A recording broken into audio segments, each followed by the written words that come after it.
দনা আজ বুঝিতে না পারি কানা তোমার মন আর বুঝিতে না পারি কানা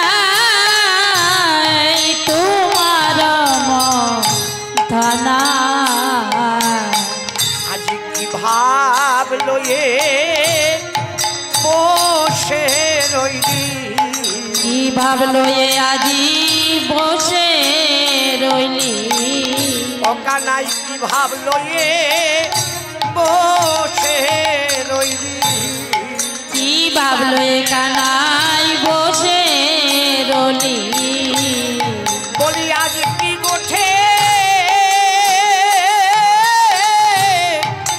যাবি ভাই কি ভাব লয়ে বসে রইলি আজকে ঘুটে যাবি না ভাই কি ভাবলো এ বসে রইলি বলি তুই গেলে আনন্দ হবে তুই গেলে আনন্দ হবে বলি তুই না মুদে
আমরা ভেবেছিলাম আজ যখন গোষ্ঠীর বেলা অধিক হয়ে গেছে আজ না হয় ভাই কানাই গোষ্ঠী নাই গেল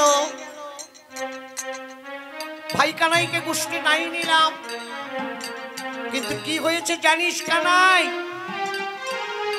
তুই রলি ঘরে বসে মাঠে গেল পাল লরির দ্বারা এই যে গাভীগুলাকে যতই তারা করি না কেন তারা না কথা বলতে পারে না তো ধেনুবৎসগণ এই গাভীগুলো তারা কি করে জানিস কানাই তোর ওই ওদিক করে নিরীক্ষণ করে তোর চাঁদ মদন দর্শন না করে তারা কি করে কানাই তারা হাম্বা হাম্বা রবে তারা হাম্বা রবে ডাকে কানা হাম্বা রবে ডাকে কানা হাম্বা রবে ডাকে কানা হাম্বা রবে ডাকে কানা বলি হাম্বা হাম্বা রব তো হাম্বা রবে ডাকে কানাই হাম্বা হাম্বা রব করিয়ে হাম্বা রবে ডাকে কানা আবার কি হয় জানিস না দেখে নয়ন জলে ভাসে না দেখে নয়ন জলে ভাসে না দেখে নয়ন জলে ভাসে না দেখে নয়ন জলে ভাসে তারা পশু হয়ে গোবিন্দ চিনে আমরা মানব হয়ে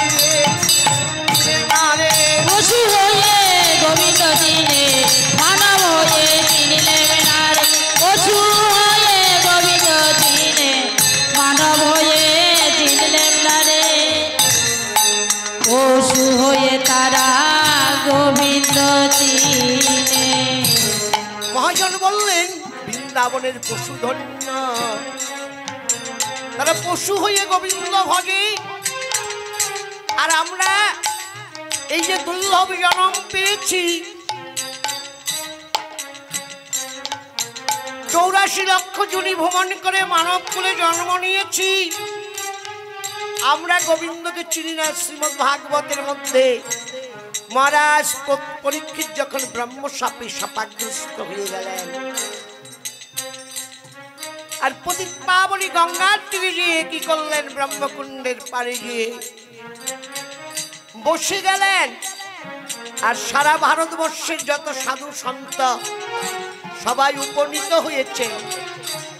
আর একটি 16 বৎসরীয় 16 বৎসরের একটি যুবক শ্যামবর্ণ দিগাম্বর বেশ, দিগাম্বর মানে অঙ্গের মধ্যে বসন ছিল না, উলঙ্গ অবস্থা। ওই যুবকটিকে ওই ভারতবর্ষের যত সাধুগুরু বৈষ্ণব তারা রাজাকে প্রবোধ দেওয়ার জন্য ওই পতিতপাবনী গঙ্গার তীরে উপনীত হয়েছেন।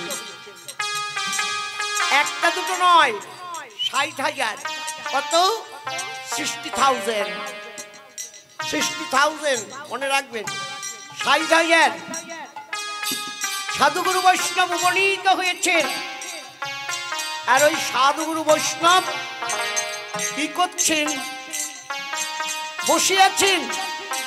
আর মহারাজ ওই যে 16 বৎসরের যুবকটি এসেছেন, 16 ইয়ার্স, ওই যুবকটার, ওই যুবকটি যখন উলঙ্গ অবস্থায় নেগেটিভ অবস্থায় দাঁড়িয়েছেন, সবাই কি করলেন? দাঁড়িয়ে পড়লেন।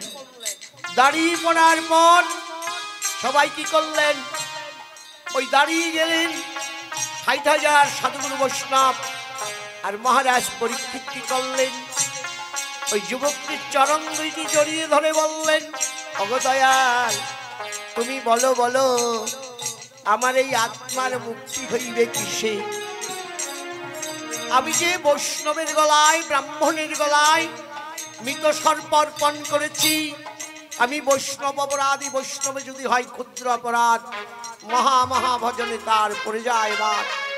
আমি বৈষ্ণব অপরাধী, বলো বলো আমার এই আত্মার মুক্তি হইবে কিসে? তখন বললেন, উত্তম প্রশ্ন। সাধুর কাছে, গুরুর কাছে, বৈষ্ণবের কাছে গেলে পরে এটাই প্রশ্ন করতে হয় যে আমার এই মানব জন্মটা ধন্য হইবে কিসে? হে মহাত্মা বলিয়া দিন, সাধু বলে দিবে কোন পথে গেলে গোবিন্দকে পাওয়া যাবে। বৈষ্ণব বলে দেবে, তারা পথ চিনেন গো, তারা রিসিভার নাম্বার জানেন। গুরু মহারাজ রিসিভার নাম্বার জানেন। ভগবানের মোবাইল নাম্বার আছে, কিন্তু একটা নাম্বারটা রাত্রে বলবো কত নাম্বার, ভগবানের নাম্বার মনে রাখবেন। মোবাইল নাম্বার আছে কিন্তু ভগবানের।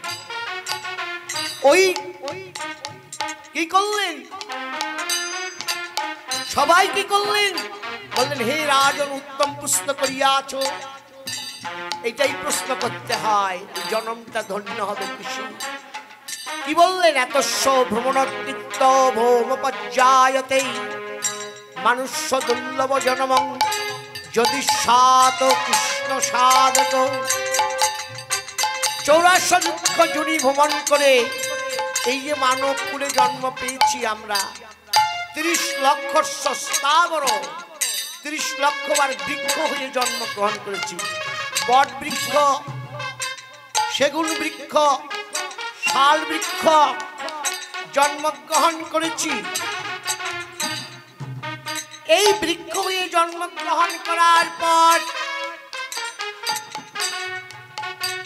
ভগবান দেখলেন অনেক কাল অনেক রকম বৃক্ষ করেছি, কিন্তু এই বৃক্ষগুলো তো আমার সবাই লাগবে না। এমন একটা বৃক্ষ করব যে বৃক্ষের পত্র ছাড়া আমার পূজা হবে না। বিনা তুলসীকে প্রভু এখন নাই মানে 56 ভোগ বর্ণব্যঞ্জন দিল, একটা তুলসী পাতা না দিলে ভগবানের ভোগ হয় না, মনে রাখুন। হ্যাঁ, তাই কি করলেন? তুলসী বৃক্ষ করে দিলেন। আর ভগবান বললেন, এই যে তোমার বৃক্ষের পত্র, এ বৃক্ষ, তোমার এই যে বৃক্ষের পত্রটা আমার সেবায় লেগেছে, আজকের থেকে তোমার বৃক্ষ জন্ম শেষ, এখন একটা নতুন জন্ম দিব তোমাকে। জলজনিত নবলক্ষক, 9 লাখ বার জলের মধ্যে জন্ম দিলেন মৎস্য, আপনাকে আমাকে সবাই এন্টার। হ্যাঁ, জলজনিত নবলক্ষক 9 লাখ বার মৎস্য, কুম্ভীর, হাঙর, কচ্ছপ। ভগবান বললেন, এগুলো তো আমার সময় লাগবে না, এমন একটা জলের মধ্যে তোমাকে জন্ম দেব, তোমাকে ছাড়া আমার সেবা হবে না। জল শঙ্খ, যেটা দিয়ে ভগবানের অভিষেক হয়, যেটা দিয়ে গোবিন্দের অভিষেক হয়, যেটা দিয়ে আচমন হয়, যেটার ধ্বনিতে গোবিন্দ খুব খুশি হন, জলের মধ্যে জন্ম দিলেন। বলেন, এই যে তোমার অঙ্গের জল দিয়ে আমি বদন পাক্ষালিত করেছি, তোমার অঙ্গের জল দিয়ে আমি চান করেছি। ভগবান বললেন, আজকের থেকে তোমার জল জন্ম শেষ। কত হলো? 30 আর 39, ঠিক না? এইবার রুদ্র লক্ষস্য পক্ষানি, আবার নতুন জন্ম দেব। রুদ্র লক্ষস্য পক্ষানি, 11 লাখ বার কাক, চিল, শগুন। এইভাবে বলতে নেই, এগুলো তো